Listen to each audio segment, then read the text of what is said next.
right, so this is the last stop of the day. We are working through Sunset, and we are at the offices of Universal Matter Advanced Materials in a small office park off the side of a highway. Why is this important? So this is the corporate office of Dr. James Tour, who is a professor at Rice University. Now, James Tour has done a great deal of research around graphene. Graphene is a two-dimensional material, carbon-based material that is used in nanoelectronics. His focus is on the creation of laser-induced graphene. Now, the challenge with graphene is that it is extremely valuable, but it's challenging to produce at scale and to produce with a certain level of purity and without irregularities, because they need a very pristine one atom sheet thick hexagonal layer to use for their machines.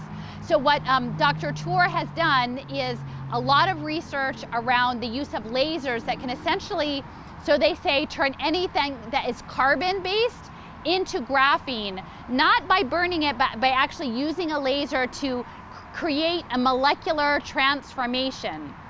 Now, graphene, it's very expensive. This nanoparticles, that it's so small you can't even see it without an electron microscope.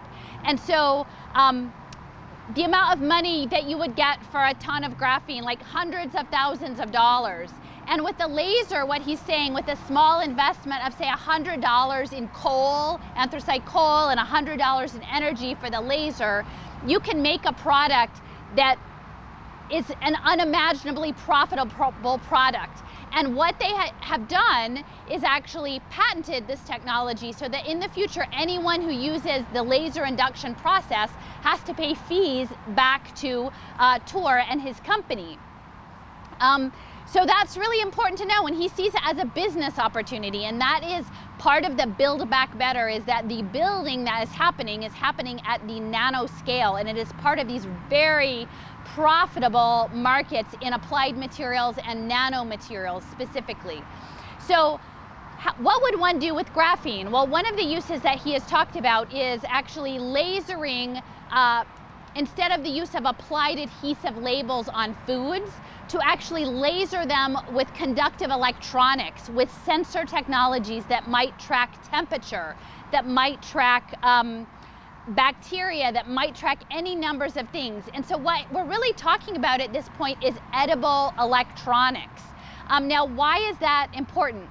Well, if we understand that this next phase in the transition to post-humanism is going to be conducted through the food that we consume and through the water we drink, and how it will be doped with nanoparticulates, tracking global supply chains in food for that purpose of managing our microbiomes and therefore our brains to fit with this transhumanist future is important, as well as there will be layered in impact markets in food systems management under the premise of sustainability and net zero. So all of these nanomaterials, graphene is central to sort of the climate conversation that is happening, as though we can solve the world's environmental problems by introducing nanotechnology that has projects, that has the potential at the level of physics that we do not even comprehend all of the possibilities at the nanoscale and the physical properties that are happening. We're about to introduce this into our air purification systems, water filtration systems, soil systems, all of this nanotech framed as something that's supposed to help us and make our lives better. But we really have no long-term studies as to the impact of these technologies.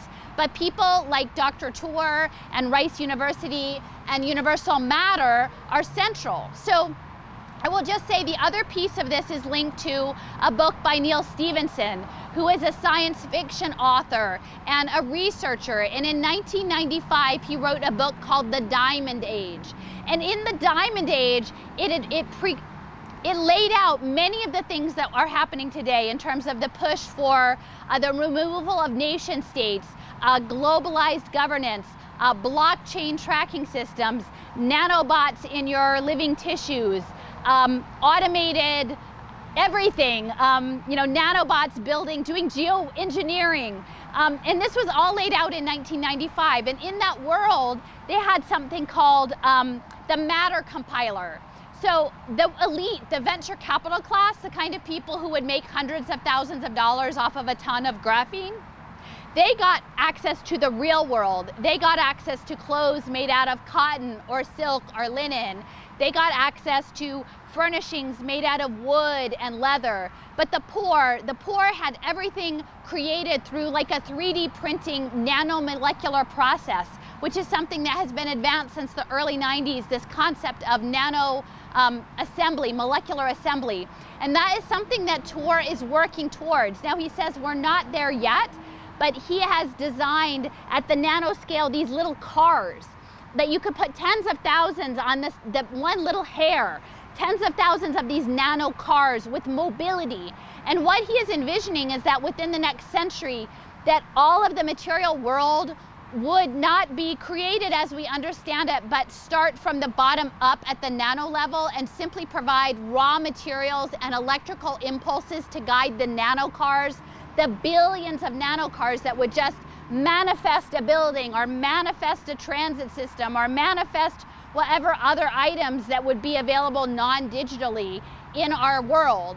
And to this extent, it's very much like playing God. And it's important to know as a background that Dr. Tour, and he's very open about it, he lectures about it often, is very much linked to evangelical Christianity. You know, he was converted in college and he spends much of his life very much focused on the Bible. And he believes that his success in the field of nanotechnology is in alignment with God, and that he is acting that out in terms of recreating the idea of people enacting being gods on earth through the use of nanotech. And this is really important because a lot of this post-human future, this idea of transfiguration or resurrection or transformation or ascension of carbon-based life into some other plane is being actually advanced by people who have very strong faith beliefs, but these beliefs are lifting them up to feel like that they can be up there as agents of God, or almost to the point of being gods themselves. And so, you know, like I said, all of this is a much bigger story against the backdrop of this small office site, which is like essentially a conference table and a coffee pot and maybe like a laptop in the other room. It's a very small footprint, but I think the financial implications of laser-induced graphene and the philosophical implications of what Dr. Tour is representing in terms of the recreation of matter, matter itself through nanotech, through these invisible molecules that are manifesting properties of physics that none of us quite understand, are something that we need to all understand much better and give careful consideration to.